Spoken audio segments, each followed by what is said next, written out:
ya. We're watching your six, folks. Stay ready, stay free.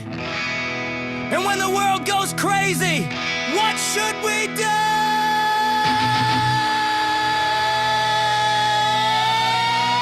Drink up, sing it fast. It's the Denton and Sasquatch Show. Two voices you ought to know. From prepping tips to politics, they tell it straight. No tricks from Dixie to the Golden Coast. Freedom's what they love the most. Download the podcast, let the truth roll on the Denton and Sasquatch Show. This place is half talk show, half weird daycare. I love it! Hello and welcome once again to the Denton and Sasquatch Show, coming to you live from both California and Alabama. My name is Sasquatch. I live in California. His name is Denton. He lives in Alabama. Yet somehow, through the modern wizardry we call the internet, we make it sound like we are in the exact same room. Wish I could make my voice sound better. Still a little bit hoarse. And yeah, Denton is not going to be with us again tonight. Same old story. Watching out for his mother. Anyway, all right, let's get things going here. We got a lot of show to get to. Hopefully, my voice doesn't sound as horrible as I think it does.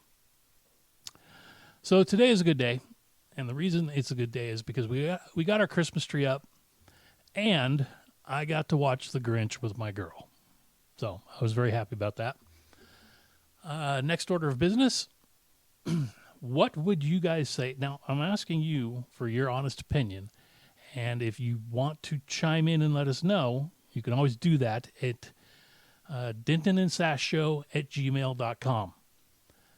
But what I need to ask you is, we got an opportunity through our podcast to get monetized, meaning we can make money off the show now. And I don't know if I want to do that, because we basically give this show away for free. And if we monetize it, we'll make a little bit of money, not really that much. But you guys will have to sit through commercials. So I want to see what you guys think. Now, if somebody offered me like, oh, here's $100,000, yeah, you're listening to commercials. But I mean, this would be like, we'd probably make maybe $20 a week. Now, I mean, it would be great to have that money to help pay for stuff we use for the show, the equipment or whatever. But it's really not that much, so we don't really care. So let us know what you think. If you think we should go ahead and take whatever they want to give us for monetizing, let me know. If you think it's a bad idea and you don't want to listen to commercials, let me know that as well. All right, so off we go. Still trying to figure out this Windows 11 thing, so might have to give me a minute or two here and there. All right, Los Angeles. I know you all just groaned when you heard that. All right, Los Angeles. It's that time of year again when carols and the sounds of silver bells fill the air. But Monday, officials will remind people to enjoy the holidays while guarding against seasonal dangers like house fires sparked by decorations and trees. At a news conference Monday morning, featuring officials from the Los Angeles County and City Fire Departments, how to keep safe during a season marked by twinkling lights and indoor conifers, both real and artificial, will be the talk of the season. According to the National Fire Protection Association, 835 residential fires are sparked on average by holiday decorations, and another 155 begin with Christmas trees. Can you believe that? These statistics serve as a critical reminder about the importance of smoke alarms and carbon monoxide detectors, as well as the importance of following basic safety tips to ensure families have a safe holiday season, according to the agencies. Now, when I read this, it wasn't about the safety thing, because unless you're really an idiot, you already know, what to do to keep your house from burning down. This, to me, seems more like gun laws. Now, the people that follow the gun laws, they already know the gun laws. They follow the gun laws. They don't get in trouble because they follow the gun laws. The people that are going to burn down their houses, most likely, are the idiots that don't pay attention to the rules, don't care what the rules say. They just do what they're going to do. Anyway, and those same people are not going to be listening to this Fire Protection Association. So really, they're just pissing in the wind. I don't know. That's my 2 cents on the whole thing. All right. Oh, this is a good one. I wish I had an opening for this. Maybe I'll make one someday. This is from the Now I've Heard Everything desk. Wool from sheep that prefer same-sex partners debuted at the New York Fashion Show earlier this month. On November 13th, a collection of knitwear by Los Angeles-based designer Michael Schmidt called I Wool Survive. Ooh, how clever. Features garments created with wool from the world's first... Oh, I'm sorry. I'm being so unprofessional, but I can't help it. From the world's first flock of ghey sheep in Germany. It's common practice for farms to cull rams, male sheep, that refuse to mate with ewes, their female counterparts. This grisly reality inspired Smith to create the sex-positive threads, clothes, effectively saving the homosexual rams from potentially unnecessary slaughter. Scientists have estimated that, got to believe those scientists, probably the same guys that told us we got to put masks on for COVID. Scientists have estimated that as many as 8% of rams are sexually orientated toward other males, a statistic that led Michael Struck to found Rainbow Wool. Hello. We're going to make stuff out of rainbow sheep. A nonprofit entirely focused on the wool of ghey sheep and rescuing non-mating sheep. Okay, so a sheep is just too stupid to mate or doesn't know what to do. It just he's gay. Is that what we're working with now? So now we got ghey sheep. Man, I hope I don't ever say anything bad to a ghey sheep. I'd be in lots of trouble. But that's the world we live in now, folks. Speaking of dumb things, let's go here. Yeah. Yes, Mark Zuckerberg. He's a friend to you and a friend to me and a friend to the environment. Well, this friendly environmentalist recently pulled his $300 million super yacht out of a super yacht spa in Le Coitat, that's somewhere in France, burning 450,000 liters of diesel in 32 days and spewing 1,170 tons of CO2 into the atmosphere. Oh, man. Those are a bunch of big numbers, aren't they? Well, these numbers are startling, that's for sure. In a single day, the yacht's exhaust equals the annual carbon footprint of roughly 800 average Americans compressed into just 24 hours. All right. 800 Americans compressed into 24 hours. And this thing can hold, I believe, 24 passengers. So they're spewing that much carbon just for 24 people to sail around? In fuel terms, one could refill 250 American family cars from empty to full for an entire year. Must be nice. For us lesser mortals who do not own anything as grand as the $300 million launch pad, that's the name of his yacht, the only way to replicate this kind of consumption would be to drive an average American car for 2.9 million miles. Hey, Charlie, how many miles you got on that truck? Oh, it's up there. It's about 2.9 million. That is enough road to circle the Earth 116 times in just 32 days. Sounds exhausting. I would definitely much rather be a billionaire on one of those mighty super yachts. That's for sure. No, I wouldn't. Yeah, I would. Okay. Haven't done this in a while, but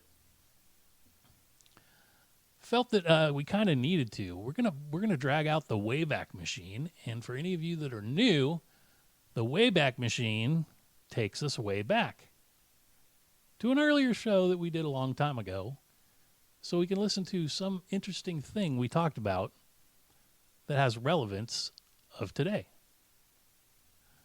So let me fire up the old Wayback Machine, and here we go.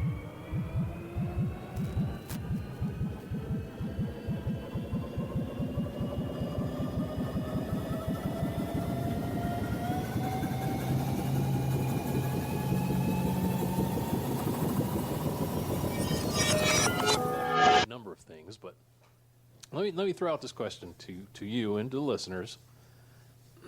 Now, if I would have said 5 years ago to you, said, hey, look, I have a crystal ball or a time machine or whatever, and I've seen into the future, I know what's going to happen. Everyone is going to be wearing masks and scared to death of dying from the flu, and there's going to be rioting in the streets because some people think they need reparations. What would you have said? Well, I can't remember. Well, yeah, in California, marijuana was delegalized already. So you would have thought I was high. Right, yes. I mean, why would people walk around? Okay, we've had influenza before. You know, it's nothing new. People die from it. We never had lockdowns or wear masks. And as far as rioting, it's not like it's brand spanking new, but not to this extent. Nobody said, I just stole that TV set from Target because it's a form of reparations. But now it's happening. And it's being okayed by the politicians. Well, local politicians. And there's my next point. I'm glad you brought that up. Now they're demanding that we defund the police. People are not getting prosecuted for these for looting and rioting. I mean, most of the police are doing their job and they'll arrest somebody, but then they just get turned loose because the DAs say, "Oh, well, we're actually cool with this." There's liberal mayors, liberal DAs, liberal governors. They're not even allowing it. They're egging on the riotings. You know, saying it's okay, saying you deserve it. You know, you've been wronged by the white man for so long. So here's the sobering moment. Now that I told you 5 years ago that this would be happening, now what do you think the country's going to look like in 5 years if this keeps going? Oh, that is a very good question. Well, I don't want to steal yours. You had that long drive and you had time to think. What do you think it's going to look like? Well, I think it's going to look like a, for lack of a better term, shithole third world country. Yeah? Well, but why? Well, I mean, the rioting and the looting and the behavior is just going to escalate if it's allowed. These people aren't being prosecuted. There's no consequences for what they're doing. I mean, that's kind of how our system works here. You do something that is illegal, there is a consequence to pay. And there are no consequences anymore. All these, like I said, liberal mayors, DAs, governors, they're all egging it on and just letting it go. And now, today, I know you're going to talk about this a little later, but we got the VP pick for Biden, Kamala Harris, who, you know, she's one of these people that goes back and forth, but right now she's on the train of, oh yeah, we need reparations and do whatever you want. So if Biden were to win, and you know he's not going to be in office for long, Harris would basically become the president. Can you imagine in 5 years? Because she'll get 4 years to do it. So in 5 years, it's going to be a wasteland. I mean, maybe not in certain states like where you live, but in California, in New York, in Boston, in Chicago, places like that. It's just going to be. It'll be like Escape from New York, that movie with Kurt Russell, where there's just Oh yeah. criminals running the streets constantly. And there'll be a mass exodus of normal people who may still think liberally that are coming to your states because they're tired of the toilet bowl that they've made. But they don't know how it was made. That's usually the problem. They usually, it's really crappy around here, but I just don't know how it got this way. Well, because you voted in mayors, DAs, governors that allowed this type of stuff. Well, as a matter of fact, going down that route, if you think about it, how do people's food and products get into the cities? By truck. Now, if you're a truck driver and you're said, okay, I want you to take this load into Chicago or Detroit. Never mind the rioters, the murderers. Just take it in there, do your best to get in there, and then do your best to get out. I used to drive trucks. I mean, that was back when there was some civility left in the world. I never felt like I was in danger or anything. But nowadays I'd probably tell the dispatcher that he could drive the truck himself, or he could do something himself. So when these cities get totally out of control, what are they going to eat? Each other? Well, I suppose there could be some let me see if I can say the word right. Cannibalism, yes. But what's going to happen is they're going to burn out all their resources. Then they're going to start moving their way out. First in from the city to the suburbs and then to the rural areas. Oh, where people have guns. True. They do have guns. And Joe Biden said to use a shotgun. Well, I think some people are going to be using a little more than a shotgun. Yeah. So, yeah, I can see a big problem. And put that on top of the fact that this corona crap has really messed with our economy. I don't think the unemployment rate is as stellar as what Trump's trying to say it is. I think it's worse. The manufacturing, houses, people are about to get evicted from their houses. That means people aren't having jobs.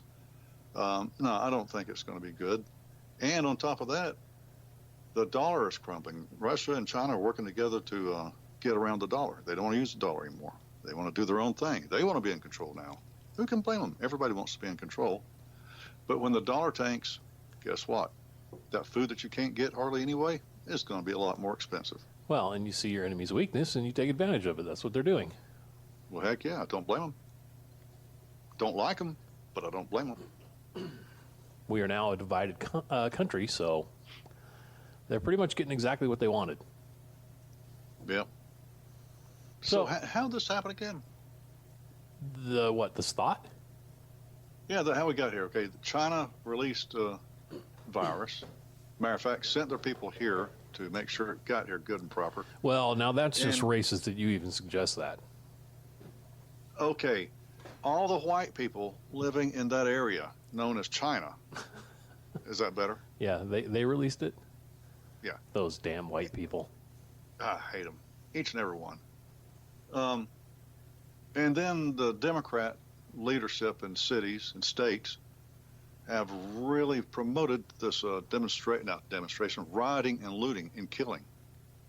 So it's commies and commies working together. Yeah, it would seem that way. I mean, a lot of people don't want to believe it, but it seems like the Democrat Party has been taken over by communists. What is it? Which one of those mayors was it? Lightfoot that said it'd be the summer of love. Oh, that was the Seattle one with the chop. Is that Lightfoot? Is she there or is she in Chicago? No. Lightfoot's in Chicago. Yeah, I can't remember the Seattle woman's name. Yeah, but it was her. But I want people to think about that, I don't know when they do their thinking. Sometimes I do my thinking driving. Sometimes I do my thinking in the shower. Whenever you do your thinking, just think about that. With everything that's going on right now, if it continues to go on, and is allowed to continue to go on, what's this country going to look like in 5 years? Amazing how many of those things came true. That was we punched in 2020.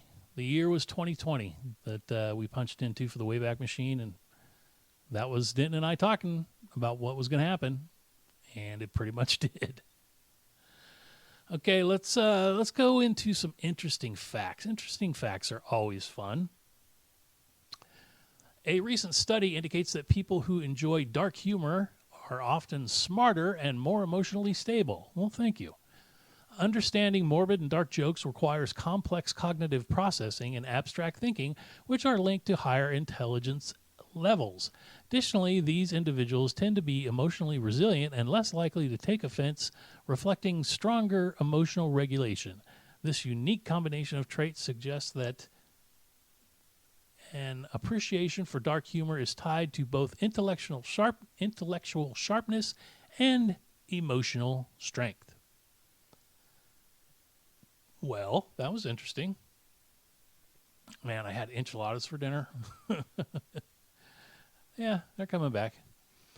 All right, next interesting fact. Fossils have a way of shocking even seasoned scientists, and some finds are stranger than fiction. Like dinosaur poop, for example. The largest fossilized piece discovered measures over 30 centimeters in length and holds more than 2 liters of volume. Known as the coprolite, this ancient fossilized dung comes from a from a T-Rex and gives paleontologists a unique peek into what these enormous creatures ate. Well, by golly, that's interesting too. Our next interesting fact: a new study shows chocolate milk might just be the ultimate post-workout drink. You like to work out? Well, you can have your chocolate milk. Researchers found it outperforms many commercial energy drinks when it comes to recovery, thanks to its ideal balance of carbs, proteins, and electrolytes. The classic beverage helps replenish glycogen stores, supports muscle repair, and aids hydration, all in one affordable, accessible option. Well, okay. If I start working out again, I'll start drinking chocolate milk. Maybe I'll just drink it anyway. All right. Our next interesting fact: giraffes. They might look untouchable atop the savannah, but they have an unusual vulnerability. Lightning strikes. That's right. Statistically, these towering animals are about 30 times more likely to be hit than humans. Between 1996 and 2010, 5 documented giraffe fatalities occurred from lightning, which might seem small, but relative to their population, it's significantly higher than human rates. Oh, this is a good one. Any of you guys ever watch the old school wrestling? I did. And one of my favorites was Andre the Giant. Speaking of him, Andre the Giant's legendary drinking feats are as awe-inspiring as his stature. Standing at 7 foot 4 inches tall and weighing over 500 pounds due to acromegaly. His immense size contributed to an extraordinary alcohol tolerance. One of the most renowned tales recounts Andre consuming, you know what, take a guess. Take a wild guess. How many beers Andre the Giant consumed at one sitting? I'll give you a second. It was, you ready for this? 119 beers in a single 6-hour session, averaging a beer every 3 minutes. This event reportedly concluded with Andre peacefully sleeping it off in a hotel lobby, covered with a piano tarp by his companions who could not move him. In a 1994 appearance on Late Night with David Letterman, Andre confirmed drinking 117 beers in one sitting. That's a lot of beers, man. I mean, I love my beer, but come on. All right, couple more here, and then we'll move on. Next interesting fact. I guess you would call this irony. The man who invented Match.com lost his wife to someone he met on Match.com. Wah, wah, wah. And finally, I think this is the last one. Nope, 2 more. All right. If you have $10 in your pocket and no debts, you have more wealth than 25% of Americans. That seems about right.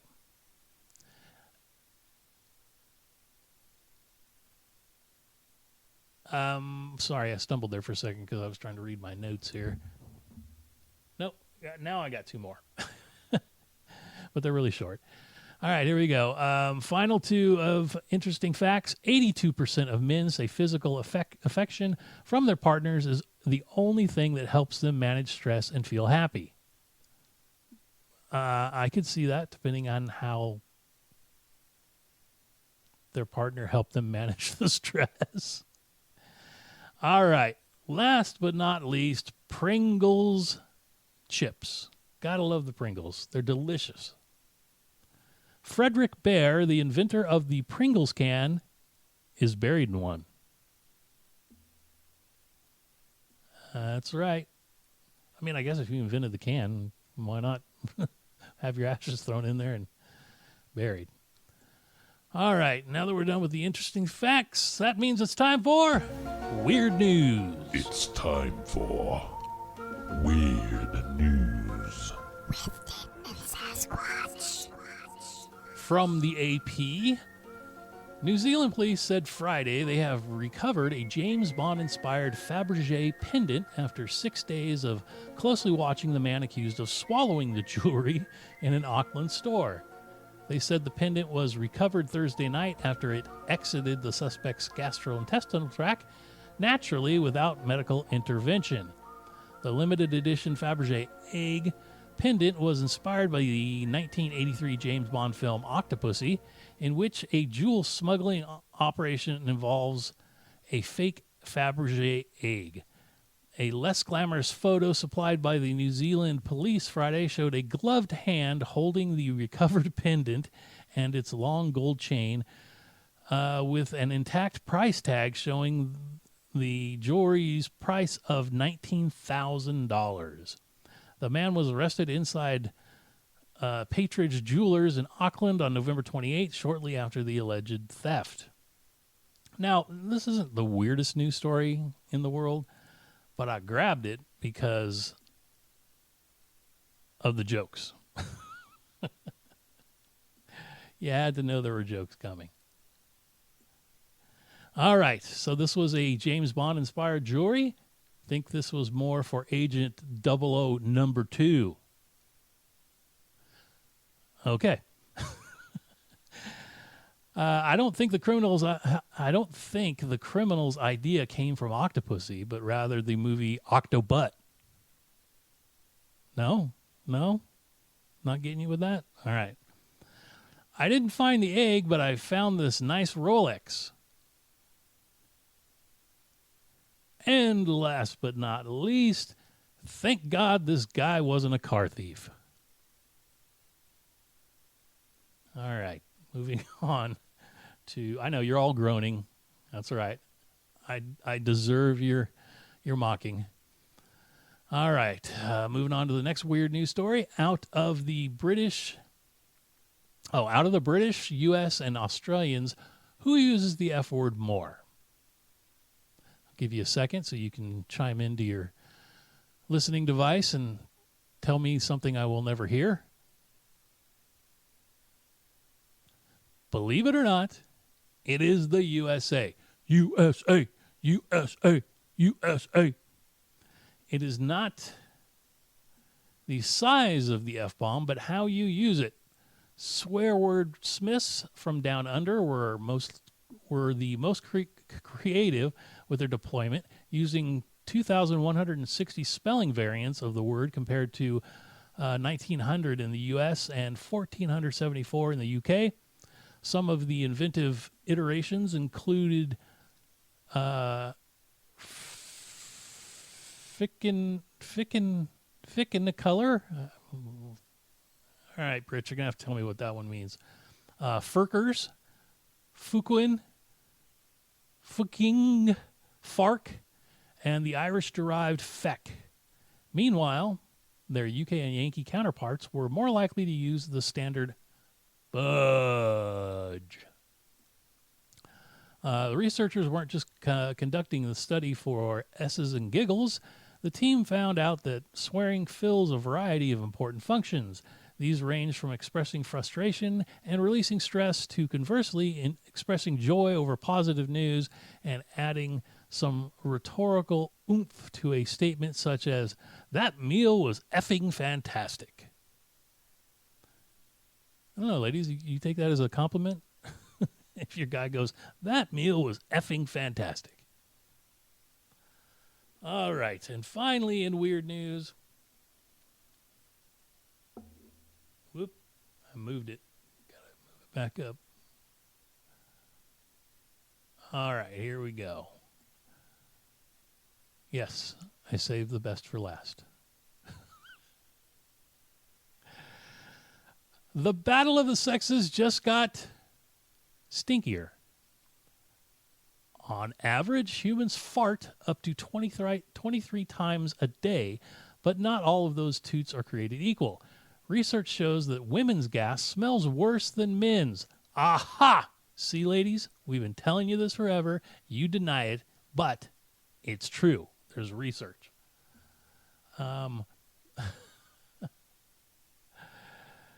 Let's see. It smells worse than men's, and there's a scientific reason why. Back in 1998, Dr. Michael Levitt, a gastroenterologist and prolific researcher known as the King of Farts. Really? This dude is known as the King of Farts. He's a doctor, and he wants to be known as the King of Farts. Well, anyway, he set out to figure out which gases give flatulence its signature funk. He recruited 16 healthy adults with no history of gastrointestinal issues and had each of them strap on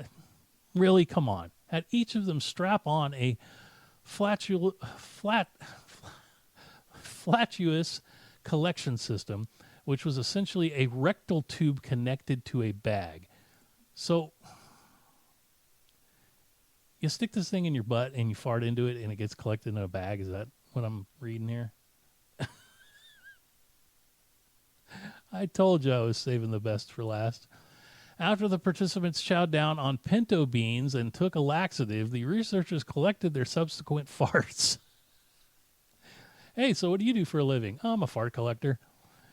Next, Levitt and his colleagues ran a gas chromatographic mass spectroscopic analysis. Wow, that's a mouthful. Or a buttful. To break down exactly what was inside those bags. Hey, take a wild guess. They also put the samples to a sniff test. Oh, come on. You actually got people to sniff farts. Two judges were brought in to rate each fart on a scale of 0 to 8, with 8 being very offensive. They were unaware that they were smelling human flatulence. The researchers found they were unaware they were smelling... You can't do that to people. Here, smell smell this. It's like when your older brother would walk up and stick his finger under your nose.